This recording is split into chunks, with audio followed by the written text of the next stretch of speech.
ಏನು ಇವತ್ತಿನ ಕಾರ್ಯಕ್ರಮ? ನಾವು ಪ್ರಭಾವಳಿಗಳನ್ನು ಯಾಕೆ ಗಮನಿಸುತ್ತಾ ಇಲ್ಲ? ನಿಮಗೆಲ್ಲ ಗೊತ್ತಿದೆ, ಒಬ್ಬ ಮನುಷ್ಯನ ದೇಹದಲ್ಲಿ ಚಕ್ರಗಳು ಮತ್ತು ಪ್ರಭಾವಳಿಗಳು ಇದೆ ಅಂತಂದ್ಬಿಟ್ಟು.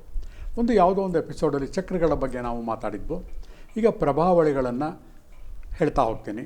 ಏನದು ಪ್ರಭಾವಳಿಗಳು ಅಂದರೆ, ಮನುಷ್ಯ ದೇಹದ ಸುತ್ತಲೂ ಕೂಡ ಒಂದು ಬಯೋಮ್ಯಾಗ್ನೆಟಿಕ್ ಫೀಲ್ಡ್ ಇದೆ.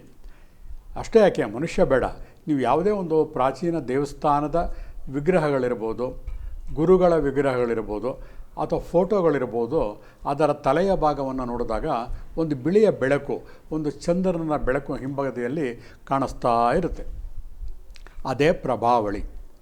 ಅಷ್ಟೇ ಯಾಕೆ, ದೇವರು ದಿಂಡ್ರುಗಳು ಬೇಡ, ಯಾವುದೋ ಒಂದು ಪ್ರೆಗ್ನೆಂಟ್ ವುಮೆನ್ ಇರ್ಬೋದು, ಅವರ ಮುಖದ ಕಾಂತಿಯನ್ನು ನೋಡಿದಾಗ ಒಂದು ರೀತಿಯ ಪ್ರಚೋದನಕಾರಿಯಾದಂತಹ ಒಂದು ರೀತಿಯ ಲೈಟ್ ಎಮಿನೇಟ್ ಆಗ್ತಾ ಇದೆಯೋ ಅವರ ದೇಹದಲ್ಲಿ ಅಂತ ಕಾಣಿಸ್ತಾ ಇರುತ್ತೆ. ಅಂದರೆ ಜೀವದ ಒಳಗೆ ಒಂದು ಜೀವ ಇದ್ದಾಗ ಆ ಜೀವದ ಒಂದು ಕಾಂತಿ ಡಬಲ್ ಆಗ್ತಾ ಹೋಗ್ತಾ ಇರುತ್ತೆ. ಅದೇ ಪ್ರಭಾಕಾಯ.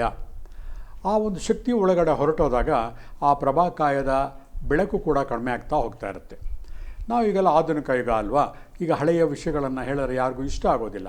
ಹಾಗಾಗಿ ಅದನ್ನು ಹೊಸ ರೂಪದಲ್ಲಿ ನಿಮಗೆ ಹೇಳ್ತಾ ಹೋಗ್ತೀನಿ. ಗೂಗಲ್ಗೆ ಹೋಗಿ ಅಲ್ಲಿ ಹೋಗ್ಬಿಟ್ಟು ಯಾವುದೋ ಒಂದು ಲೀಫ್ ತೊಗೊಳ್ಳಿ, ಅದರಲ್ಲಿ ಔರ ಅಂತ ಹೇಳ್ತೀವಿ. ಪ್ರಭಾಗೆ AURA, ಔರ ಅಂತ ಪ್ರಭಾವಳಿ. ಒಂದು ಗಿಡದ ಎಲೆಯ ಪ್ರಭಾವಳಿಯ ಫೋಟೋವನ್ನು ತೋರಿಸು ಅಂತ ಕೇಳಿದಾಗ ಅದು ಒಂದು ಎಲೆಯನ್ನು ತೋರಿಸುತ್ತೆ. ಎಲೆಯ ಅಂಚಿನಲ್ಲಿ ಸುತ್ತಲೂ ಕೂಡ ಆ ಫೆರಿಫೆರಲ್ ಅಂತ ಹೇಳ್ತೀವಿ, ಅಂಚಿನಲ್ಲಿ ಒಂದು ರೀತಿಯ ಬೆಳಕು ಕಾಣುತ್ತೆ ನಮಗೆ.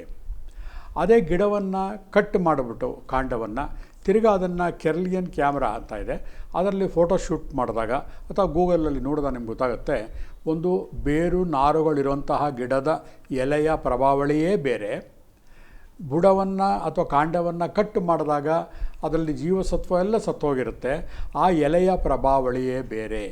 ಇದು ಏನು ತೋರಿಸುತ್ತೆ ನಮಗೆ? ಮನುಷ್ಯನ ಅಥವಾ ಪ್ರಾಣಿಗಳ ಅಥವಾ ಯಾವುದೇ ಒಂದು ವಸ್ತುವಿನ ಪ್ರಭಾವಳಿಗೆ ಅದರ ಒಳಗಡೆ ಇರೋ ಜೀವಶಕ್ತಿ, ಜೀವಕಣಗಳೇ ಕಾರಣ. ಯಾವಾಗ ಆ ಜೀವಕಣ ನಿಸ್ತೇಜವಾಗುತ್ತೆ ಅಥವಾ ಶಕ್ತಿಹೀನವಾಗುತ್ತೆ, ಅದು ತನ್ನ ಕಾರ್ಯಕ್ಷಮತೆಯನ್ನು ಕುಂಠಿತಗೊಳಿಸಿಕೊಳ್ಳುತ್ತೆ. ಹಾಗಾದರೆ ಆ ಪ್ರಭಾವಳಿಯನ್ನು ಯಾಕೆ ನಾವು ಗಮನಿಸ್ತಾ ಇಲ್ಲ? ಎಲ್ಲ ದೇವಸ್ಥಾನಗಳಲ್ಲಿ, ಎಲ್ಲ ಫೋಟೋಗಳಲ್ಲಿ ಪ್ರಭಾವಗಳ ಪೇಂಟಿಂಗ್ ನೋಡ್ತಾ ಇರ್ತೀವಿ, ಆ ಬೆಳಕನ್ನು ಗಮನಿಸ್ತಾ ಇರ್ತೀವಿ.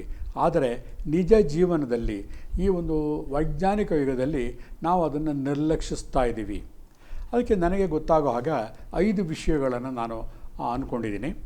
ಒಂದು ಸಂಶಯ. ಕಾರಣ ಏನಂತಂದರೆ, ಇದು ಸೈಂಟಿಫಿಕ್ ಆಗಿ ಪ್ರೂವ್ ಆಗಿಲ್ಲ ಅಂತ ಒಂದು ಕಲ್ಪನೆ. ಆ್ಯಕ್ಚುಲಿ ಇದೆ, ಇದು ಸೈಂಟಿಫಿಕ್ ಪ್ರೂವ್ ಆಗಿದೆ. ಯಾಕಂದರೆ ಒಂದು ವಸ್ತುವನ್ನು ವೈಜ್ಞಾನಿಕ ಅಂತ ನಾವು ಹೇಳೋಕ್ಕೆ ಕಾರಣ ಏನು ಅಂತಂದರೆ, ಅದು ರಿಪಿಟೇಟಬಲ್, ಪದೇ ಪದೇ ಮಾಡೋ ಹಾಗಿರಬೇಕು.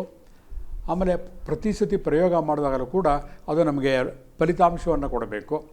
ಅಷ್ಟೇ ಅಲ್ಲ, ಅದು ಮತ್ತೊಬ್ಬರಿಗೆ ನಾವು ಪಾಠವನ್ನು ಹೇಳ್ಕೊಡ್ಬೇಕು, ಅದು ಕೂಡ ಸಾಧ್ಯತೆ ಇದರಲ್ಲಿ. ರಿಸಲ್ಟ್ ಓರಿಯೆಂಟೆಡ್, ಅದರಿಂದ ಒಂದು ಫಲಿತಾಂಶವನ್ನು ಹೊರ ತೆಗೆಯಬೇಕು. ಎಲ್ಲ ವೈಜ್ಞಾನಿಕ ಸಮೀಕರಣಗಳನ್ನು ಕೂಡ ಈ ಒಂದು ಔರ ಟೆಕ್ನಾಲಜಿ ಏನಿದೆಯಲ್ಲ ಅದು ಸಾಬೀತುಪಡಿಸ್ತಾ ಇದೆ. ಅಂದಮೇಲೆ ಅದು ವೈಜ್ಞಾನಿಕವಾಗೇ ಇದೆ. ಆದರೆ ಮನುಷ್ಯನ ಆಸೆ ಆಕಾಂಕ್ಷೆಗಳಿಗೆ, ಕಲ್ಪನೆಗೆ ಮಿತಿಯೇ ಇಲ್ಲ. ಯಾವುದೋ ವಿಷಯಗಳನ್ನು, ಯಾವುದೋ ಅನ್ವೇಷಣೆಗಳನ್ನು ಮಾಡ್ತಾ ಹಳೆಯದನ್ನು ಎಲ್ಲ ಮರಿತಾ ಹೋಗ್ತಾ ಇದ್ದಾನೆ. ಹಾಗಾಗಿ ನಾವು ಇವತ್ತು ಪ್ರಭಾವಳಿಗಳನ್ನು, ಅದರ ಇರುವಿಕೆಯನ್ನೇ ನಾವು ಮರಿತಾ ಹೋಗ್ತಾ ಇದ್ದೀವಿ ಬಂಧುಗಳೇ. ಒಂದು ಸಂಶಯ, ಅದು ವೈಜ್ಞಾನಿಕವಾಗಿಲ್ಲ ಅಂತ.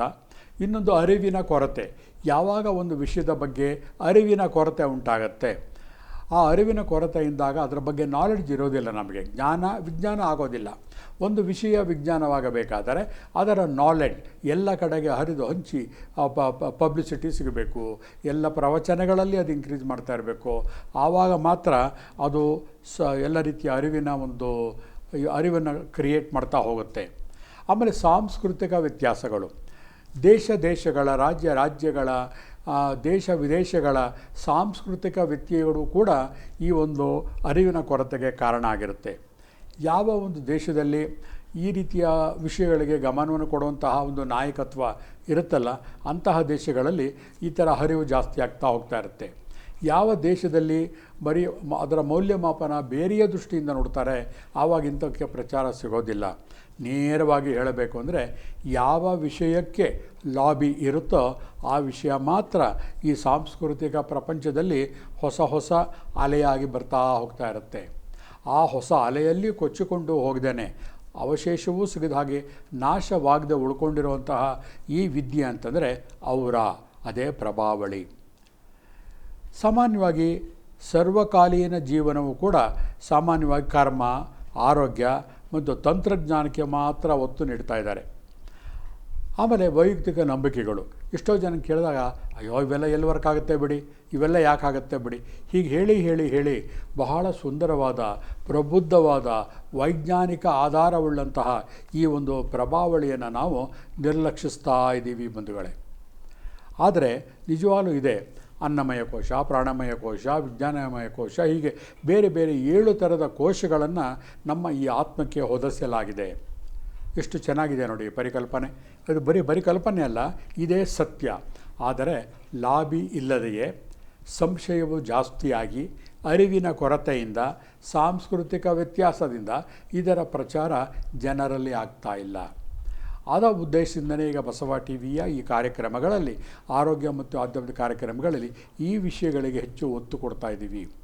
ಯಾವುದು ನಾವು ದುಡ್ಡು ಕಾಸು ಖರ್ಚಿಲ್ಲದೆ ಅಪಾರ ಸಿರಿವಂತಿಕೆಯ ಜ್ಞಾನ ಇರುವಂತಹ ನಮ್ಮ ದೇಶದ ಒಂದು ಮೂಸೆಯಲ್ಲಿ ಬೆಳಗಿರುವಂತಹ ಈ ವಿಜ್ಞಾನದ ವೈಖರಿಗಳನ್ನು ನಿಮ್ಮ ಮುಂದೆ ತೆರೆದಿಡ್ತಾ ಇದ್ದೀವಿ ಬಂಧುಗಳೇ. ನಮ್ಮ ದೇಹದ ಸುತ್ತಲೂ ಕೂಡ ಒಂದು ಬಯೋಮೆಟ್ರಿಕ್ ಫೀಲ್ಡ್ ಅಂತ ಇದೆ. ನಿಮಗೆಲ್ಲ ಗೊತ್ತಿದೆ. ಒಂದು ಸಣ್ಣ ಉದಾಹರಣೆ, ಈ ಮನೆಯಲ್ಲಿ ತಲೆ ಬಾಚ್ಕೊಳ್ಳುವಂತಹ ಒಂದು ಪ್ಲಾಸ್ಟಿಕ್ ಕೊಂಬು ತಗೊಳ್ಳಿ, ಚೆನ್ನಾಗಿ ನಿಮ್ಮ ಕಾಲ ಮೇಲೆ ಕೈ ಮೇಲೆ ಜೋರಾಗಿ ರಬ್ಬು ಮಾಡಿ, ಯಾಕೆಂದರೆ ಅದು ಪ್ಲಾಸ್ಟಿಕ್ಕಿಂದ ಆಗಿರುತ್ತೆ. ನಂತರ ಸಣ್ಣ ಸಣ್ಣ ಪೇಪರ್ನ ಚೂರುಗಳನ್ನು ಮಾಡಿ ಅದರ ಮೇಲೆ ಆ ಒಂದು ಕೋಮನ್ನು ಹಿಡಿದಾಗ ಆ ಪೇಪರ್ಗಳೆಲ್ಲ ಮೇಲೆ ಹರಿದಾಡೋದನ್ನು ನೀವು ನೋಡಿರ್ತೀರ. ಅದೇ ಬಯೋಮ್ಯಾಗ್ನೆಟಿಕ್ ಫೀಲ್ಡ್. ಅದು ನಮ್ಮ ದೇಹದ ಮತ್ತು ಪ್ಲಾಸ್ಟಿಕ್ ಕೋಮ್ ಉಜ್ಜಿದಾಗ ಉಂಟಾದಂತಹ ಒಂದು ಎನರ್ಜಿ. ರೇಖಿ ಕೂಡ ಹೀಗೆ ಉತ್ಪತ್ತಿಯಾಗುತ್ತೆ. ಪ್ರಾಣಿಕ್ ಹೀಲಿಂಗ್ ಕೂಡ ಇದೇ ಥರ ವರ್ಕ್ ಆಗುತ್ತೆ. ಅಂತಹ ಒಂದು ಪ್ರಭಾವಳಿಯಲ್ಲಿ ನಾವಿದ್ದೇವೆ. ಇದನ್ನು ಹೇಗೆ ಕಂಡುಹಿಡಿಯೋದು? ಬರೀ ಕಣ್ಣಿಗೆ ಕಾಣುತ್ತಾ? ಹೌದು. ಕ್ಲಾರವೈಂಟ್ ನೇಚರ್ ಇರುವಂತಹ ಹೀಲರ್ಗಳಿತ್ತು ಅಂತಂದರೆ ಬರಿಯ ಕಣ್ಣಿಗೇನೆ ಅವರಿಗೆ ಒಂದು ವ್ಯಕ್ತಿಯ ದೇಹದ ಸುತ್ತಲೂ ಇರುವ 7 ವಲಯಗಳನ್ನು ಅವರು ಗುರುತಿಸಬಲ್ಲರು. ಒಂದೊಂದು ವಲಯಗಳಿಗೆ ಒಂದೊಂದು ಬಣ್ಣ ಇರುತ್ತೆ. ಅದೇ ಬೇರೆ ಬೇರೆ ರುಚಿಗಳಿರುತ್ತೆ, ಬೇರೆ ಬೇರೆ ಸ್ವಭಾವಗಳಿರುತ್ತೆ, ಬೇರೆ ಬೇರೆ ಕಂಪನಗಳಿರುತ್ತೆ, ಫ್ರೀಕ್ವೆನ್ಸಿಗಳಿರುತ್ತೆ. ಅದನ್ನೆಲ್ಲ ಕೂಡ ನಾವು ಪತ್ತೆ ಮಾಡಬಹುದು. ಆದ್ದರಿಂದ ಮನುಷ್ಯನ ಮಾನಸಿಕ ಮತ್ತು ದೈಹಿಕ ಮತ್ತು ಆಧ್ಯಾತ್ಮಿಕ ಬೆಳವಣಿಗೆಗಳನ್ನು ನಾವು ಆ ಒಂದು ಲೇಯರ್ಗಳಿಂದ ಗುರುತಿಸಬಹುದು.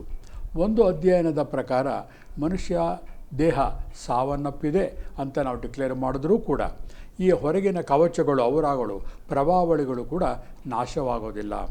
ಒಳಗಡೆನ ತಿರುಳು ಹೋದ ಬಾಳೆಹಣ್ಣ ಸಿಪ್ಪಿನ ಹಾಗೆ ಆ ಒಂದು ಆತ್ಮ ತಿರುಳಾದರೆ ಹೊರಗಡೆ ಇರುವಂತಹ ಆ ಒಂದು ಕವರ್ ಏನಿದೆಯಲ್ಲ, ಬಾಳೆಹಣ್ಣಿನ ಸಿಪ್ಪೆ, ಅದೇ ಈ ರಕ್ಷಣಾ ಕವಚ, ಅದೇ ಪ್ರಭಾವಳಿ. ಆ ಪ್ರಭಾವಳಿ ಶ್ರಿಂಕಾಗಿ ಒಂದು ಎನರ್ಜಿ ಲೆವೆಲಲ್ಲಿ ಮುಂದಿನ ಜನ್ಮಕ್ಕೆ ಹಾಸುಹೊಕ್ಕಾಗಿ ಹೋಗುತ್ತೆ ಅಂತ ಒಂದು ನಂಬಿಕೆ ಇದೆ. ಆಯಿತು, ಇದನ್ನು ಯಾವುದಕ್ಕೆ ಉಪಯೋಗಿಸ್ಬೋದು? ಈ ಪ್ರಭಾಕಾಯವನ್ನು ಮನುಷ್ಯ ಜೀವನದ ಆರೋಗ್ಯದ ಪ್ರಮಾಣದಲ್ಲಿ ಸುಧಾರಣೆಯನ್ನು ಮಾಡಲಿಕ್ಕೆ ಉಪಯೋಗಿಸ್ಕೋಬೋದು. ಅಷ್ಟೇ ಅಲ್ಲ, ಆಲ್ಟರ್ನೇಟಿವ್ ಥೆರಪಿಸ್ಟಲ್ಲಿ ಪ್ರತಿಯೊಬ್ಬರೂ ಕೂಡ ದೈಹಿಕ ಮತ್ತು ಮಾನಸಿಕ ಆರೋಗ್ಯವನ್ನು ಸಮತೋಲನ ಮಾಡೋದಲ್ಲಿ ಈ ಅವರ ಪ್ರಮುಖ ಪಾತ್ರವನ್ನು ವಹಿಸ್ತಾ ಇದೆ. ಆಕ್ಯುಪ್ರೆಷರ್, ರೇಖಿ, ಆಮೇಲೆ ಪ್ರಾಣಿಕ್ ಹೀಲಿಂಗ್, ಅದರಲ್ಲಿ ಪ್ರೋಗ್ರಾಮ್ ಮಾಡುವಾಗ ಕೂಡ ನೆಗೆಟಿವ್ ಎನರ್ಜಿಯನ್ನು ತೆಗೆದು ಪಾಸಿಟಿವ್ ಎನರ್ಜಿಯನ್ನು ತುಂಬುವುದಲ್ಲಿ ಈ ಅವರ ಪ್ರಮುಖ ಪಾತ್ರವನ್ನು ವಹಿಸ್ತಾ ಇದೆ ಬಂಧುಗಳೇ. ಯೋಗದಲ್ಲೂ ಕೂಡ ಅಷ್ಟೇ. ನಮ್ಮ ಲೈಫ್ ಸ್ಟೈಲ್ ಚೇಂಜ್ ಮಾಡಿಕೊಂಡಾಗ ಈ ಔರಾಗಳು, ಅಂದ ಪ್ರಭಾಕಾಯಿಗಳು ತಮ್ಮ ಶಕ್ತಿಯನ್ನು ವೃದ್ಧಿ ಮಾಡಿಕೊಳ್ಳುತ್ತೆ. ಅಷ್ಟೇ ಯಾಕೆ, ಇತ್ತೀಚೆಗೆ ಒಂದು ಹೀಲಿ ಅಂತ ಒಂದು ಎಕ್ವಿಪ್ಮೆಂಟನ್ನು ಮಾರ್ಕೆಟಿಗೆ ಬಂದಿದೆ. ಅದು ಜರ್ಮನ್ ಟೆಕ್ನಾಲಜಿ, ಜರ್ಮನಿಯ ಪೇಟೆಂಟ್ ಹೊಂದಿರುವಂತಹ ಒಂದು ಎಕ್ವಿಪ್ಮೆಂಟ್. ಅದು ಆರೋಗ್ಯಕ್ಕೆ ಸಂಬಂಧಪಟ್ಟಂತಹ ಒಂದು ಮಿಷನ್. ಅದು ಏನು ಮಾಡುತ್ತೆ, ಅದರಲ್ಲಿ ಇರುವಂತಹ 229 ಪ್ರೋಗ್ರಾಮ್ಗಳಿದೆ. ಅದು ವರ್ಕ್ ಆಗೋದು ವೈಬ್ರೇಷನಲ್ ಥೆರಪಿ. ಹೇಗೆ ನಾವು ರೇಖಿ ಕೊಡ್ತೀವೋ ಅದೇ ರೀತಿ ಅದು ಕೂಡ ವೈಬ್ರೇಷನಲ್ ಥೆರಪಿಯಲ್ಲಿ ವರ್ಕ್ ಆಗುತ್ತೆ.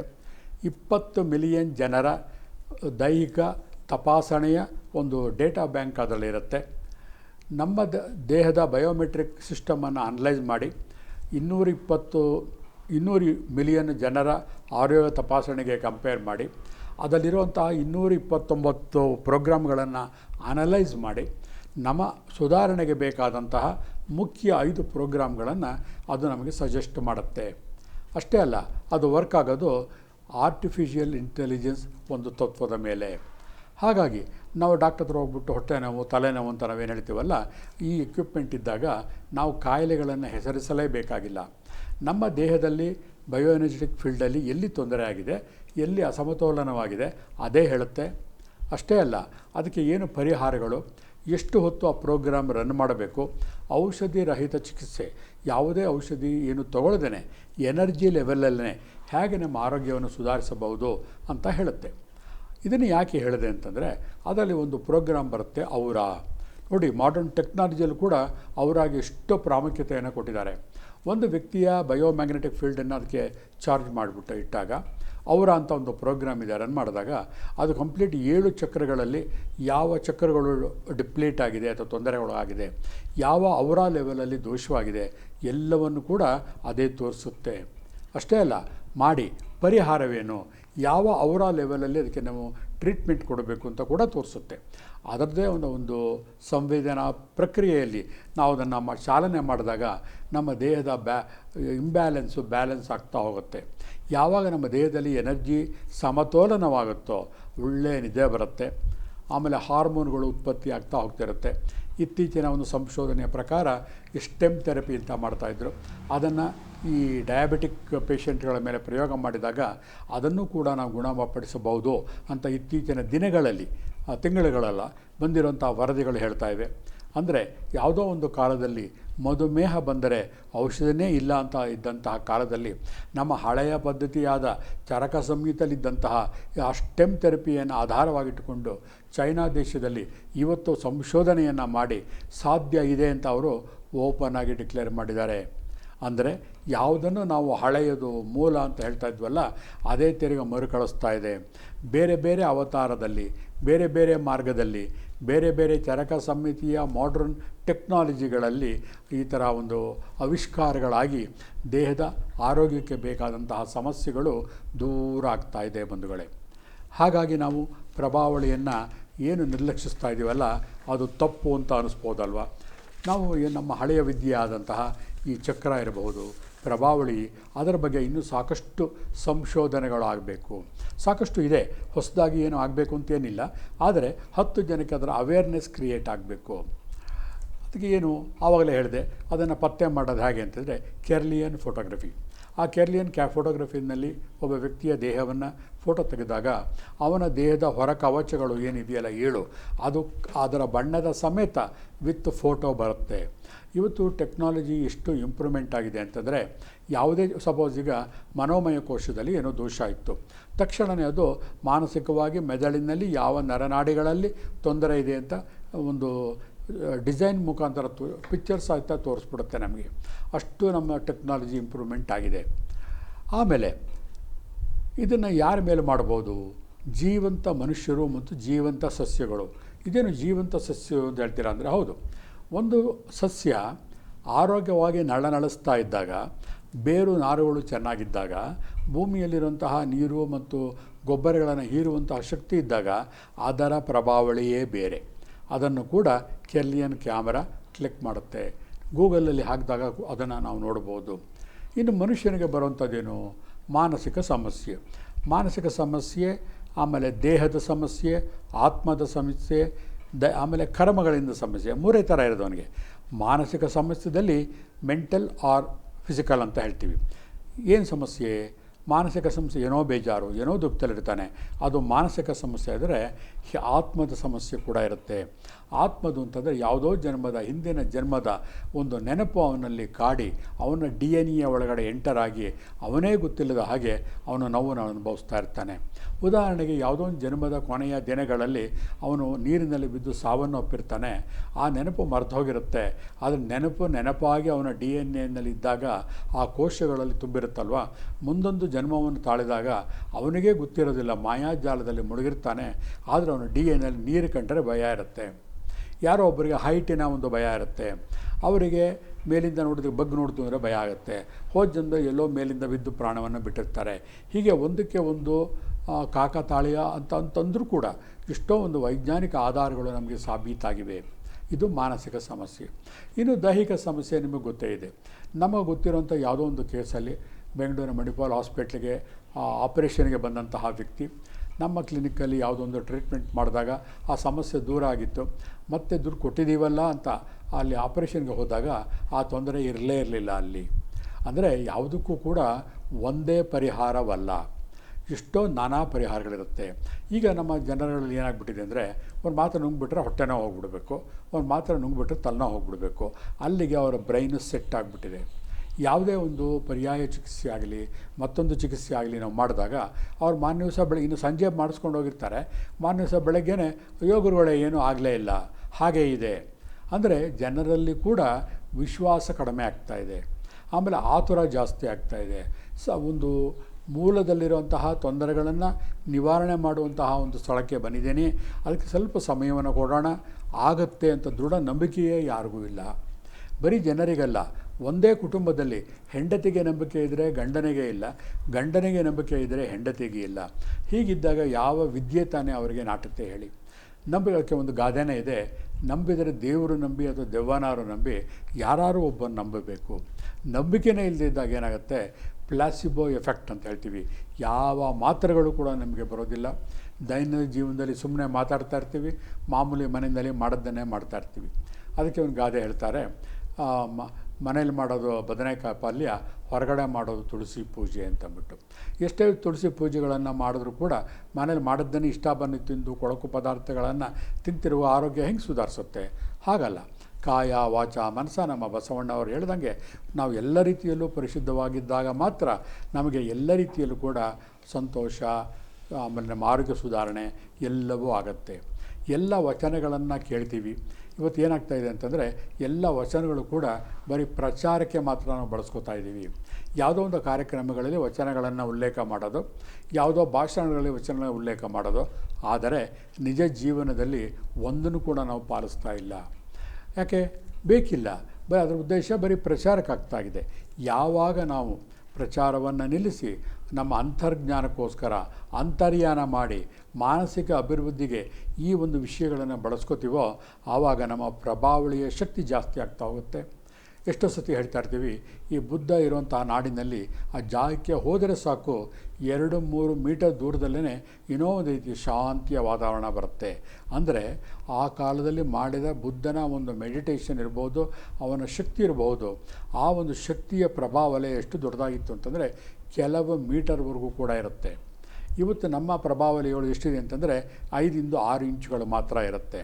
ದೊಡ್ಡ ದೊಡ್ಡ ಕ್ಷೇತ್ರಗಳಿಗೆ, ಧಾರ್ಮಿಕ ಕ್ಷೇತ್ರಗಳಿಗೆ ಹೋದಾಗ ಆ ಊರಿಗೆ ಕಾರಿನಲ್ಲಿ ಅಥವಾ ಬಸ್ಸಲ್ಲಿ ಎಂಟರಾದ ತಕ್ಷಣವೇ ಆ ಪ್ರಭಾವಲಯದ ಎಫೆಕ್ಟ್ ನಮ್ಮ ದೇಹದ ಮೇಲೆ ಆಗ್ತಾ ಹೋಗ್ತಿರುತ್ತೆ. ಏನೋ ಒಂದು ರೀತಿಯ ಸಮಾಧಾನ, ಖುಷಿ, ಒಂದು ರೀತಿಯ ಒಂಥರ ನಿರ್ಮಲತೆ ನಮ್ಮ ದೇಹಕ್ಕೆ ಆವರಿಸಿದಂತಾಗ ಆಗ್ತಾ ಇರುತ್ತೆ.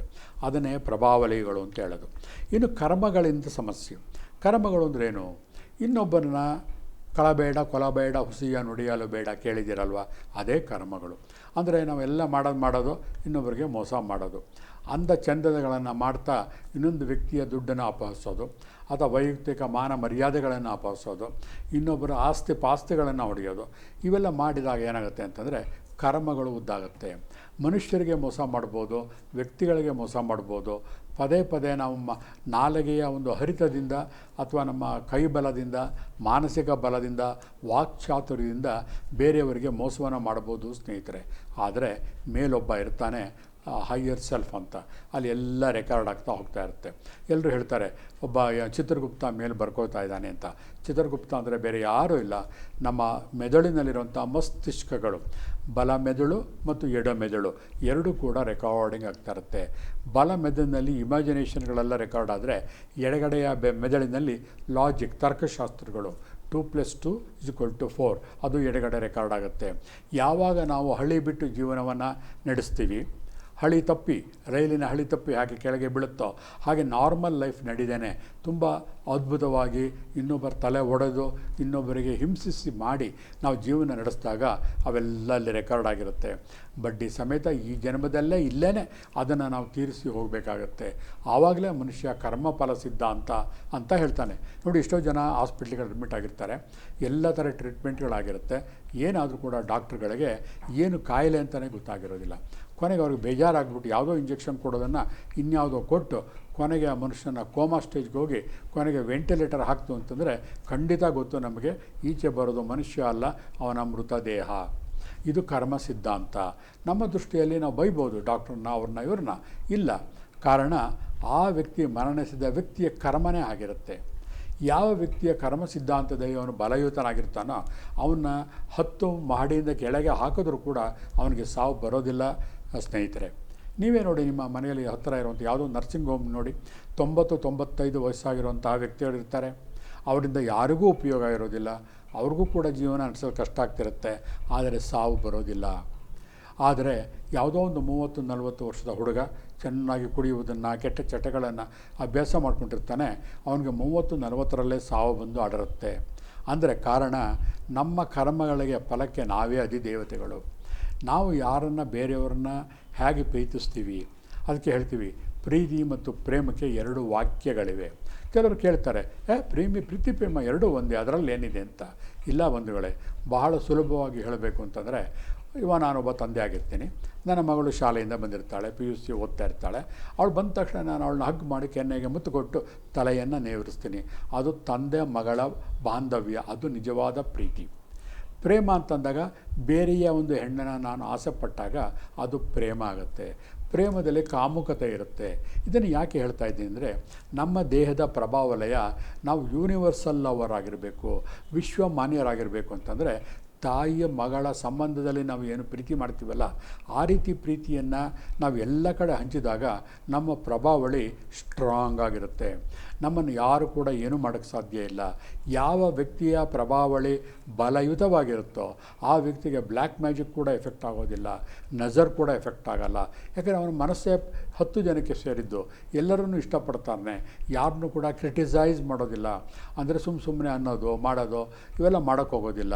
ಯೂನಿವರ್ಸಲ್ ಅದನ್ನು ಶಕ್ತಿ ಕೊಟ್ಟಿರುತ್ತೆ ಅವನಿಗೆ. ಹಾಗೆ ಪ್ರತಿಯೊಬ್ಬರು ಆ ವ್ಯಕ್ತಿನ ಇಷ್ಟಪಡ್ತಾರೆ. ಯಾವುದೇ ಜಾತಿಯವರಾಗಲಿ, ಯಾವುದೇ ಸಂಬಂಧದವರಲ್ಲ, ಆ ವ್ಯಕ್ತಿ ಸತ್ತರೂ ಕೂಡ ಒಂದು ಕಣ್ಣೀರನ್ನು ಹಾಕ್ತಾರೆ. ಅದು ನಿಜ ಜೀವನದಲ್ಲಿ ನಾವು ಮಾಡಬೇಕಾದಂತಹ ಕರ್ತವ್ಯ. That is universal love.